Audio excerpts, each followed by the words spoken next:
Sorocaba hoje cresce a margem aí de 40 a 50 pessoas por dia, né, na cidade. Não são pessoas que nascem apenas em Sorocaba, são pessoas que migram também de toda essa região do sudoeste paulista para Sorocaba. Né?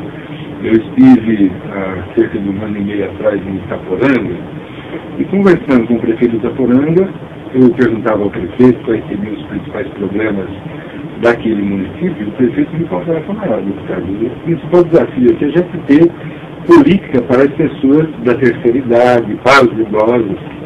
Ele falou, porque a nossa cidade sofreu um esvaziamento da juventude. O jovem completa 18, 19 anos, ele bota as coisinhas dele, a roupa dele numa mochila e vai para a sua cidade, vai para Sorocaba. Porque é lá que estão as escolas, é lá que estão as escolas técnicas, é lá que estão as faculdades, é lá que estão os shoppings, os cinemas, as fábricas. Né? Ele vai em busca do conhecimento, dos estudos e também em busca da primeira oportunidade de emprego. Tá? Ele não quer ficar no cabo da enxada, como foi a realidade do avô dele, do pai dele, que é a realidade rural, né, de Itaporanga. Ele quer uma oportunidade de emprego numa indústria, né, e de evoluir aí para uma profissão com um pouco mais de conhecimento técnico, enfim. E é Sorocaba que propicia isso para os jovens aqui dessa região. Eu estou falando do eixo aqui, Raposo Tavares, chamado Sudoeste Paulista. Então, Sorocaba está passando, eu diria, por um inchaço, né, recebendo esses fluxos migratórios. Sorocaba hoje está localizado estrategicamente entre esses dois eixos, Castelo Branco de um lado, Raposo Tavares sendo duplicado do outro, né, com boas escolas técnicas. Nós temos uma FATEC aqui, né, que é de um ensino reconhecidamente muito bom nível. Nós temos os dois campos das faculdades públicas, o campus da Unesp, o campus da UFSCar, e isso atrai investimentos em busca de mão de obra qualificada. O Sorocaba hoje tem capacidade de qualificar mão de obra para esses empreendimentos. Ocorre que todos esses empreendimentos, os grandes conglomerados comerciais, bem como as plantas industriais, estão vindo para se localizar em Sorocaba. Nós recebemos há pouco tempo, vimos a reinauguração da Case, que havia fechado as suas portas em 2001, e foi reinaugurada, inclusive com a presença aqui do presidente da República, do governador do Estado e tal. É uma planta aí para mais de 2 mil empregos. O mesmo acontecerá com a implantação da Toyota, uma grande planta industrial que vai ensejar, inclusive, a criação aqui do nosso polo tecnológico de Sorocaba. Isso tem atraído, porque cada grande planta dessa que vem para Sorocaba atrai junto consigo, isso é bom, um pool de pequenas empresas prestadoras de serviços. Tanto é que o setor de serviços hoje está empregando muita mão de obra aqui em nossa cidade, além da indústria, além do comércio. Mas isso também está gerando um superadensamento.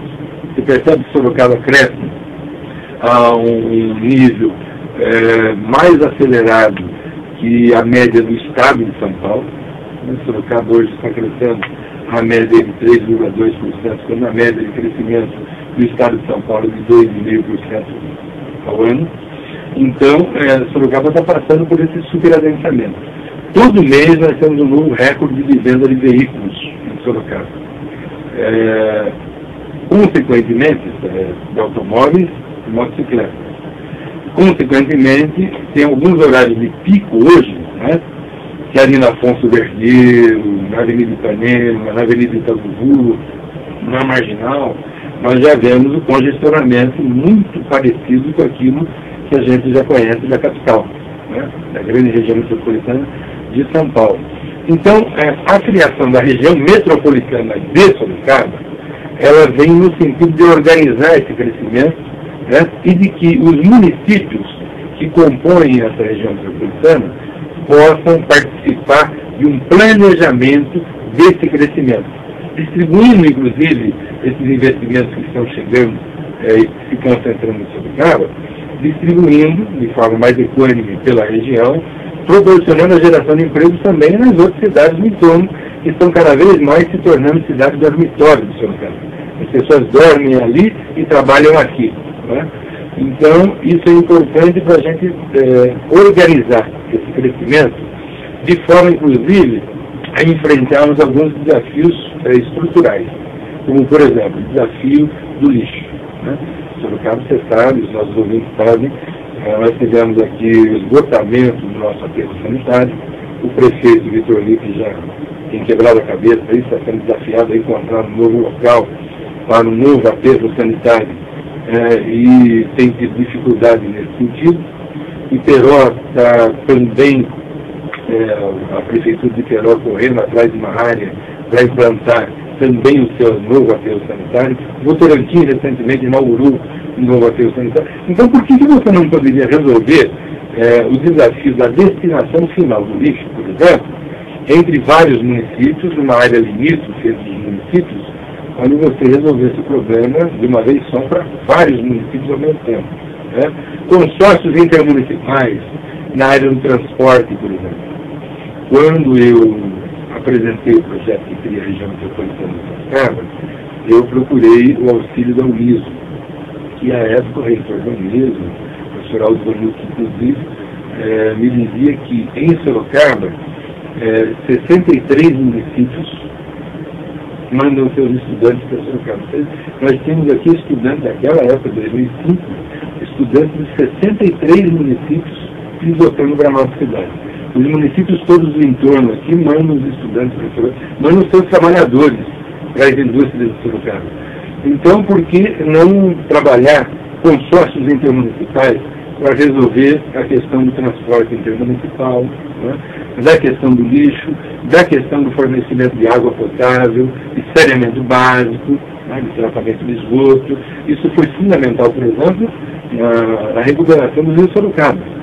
Foi fundamental que houvesse uma composição entre Sorocaba e Votorantim, e que Votorantim tivesse feito a lição de casa, investindo lá na recuperação da cabeceira do Rio Sorocaba, para que nós aqui pudéssemos também, fazendo a nossa parte, construindo estações de tratamento de esgoto, conseguirmos fazer com que a vida voltasse ao Rio. A única reclamação que eu tenho em relação a isso é que a vida volta ao Rio e as pessoas vão pescar no Rio sendo multadas. Né? Isso é um absurdo. É uma prisão, né? Exatamente, isso é um absurdo. Então, a criação da região metropolitana vai trazer para nós, com a criação também do Fundo de Desenvolvimento Metropolitano, né, de uma coordenação dessa região composta por todos os prefeitos, a possibilidade do planejamento desse crescimento de forma que esse crescimento se dê de maneira sustentável, né, e humanizada.